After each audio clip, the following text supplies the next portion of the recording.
Welcome to our YouTube video on casting. I'm your assistant, here to provide a clear and concise explanation of what casting means in manufacturing engineering. Shortly, what is the definition? Casting is a manufacturing process where liquid material, such as molten metal, is poured into a mold that contains a hollow cavity of the desired shape. Once the material solidifies, the mold is removed, leaving behind the final product.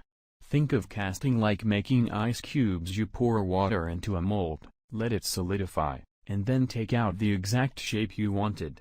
So, why is casting so important?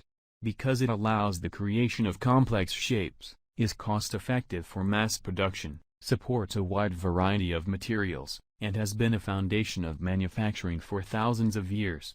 Thank you for watching. Get more at www.suppliersplatform.com.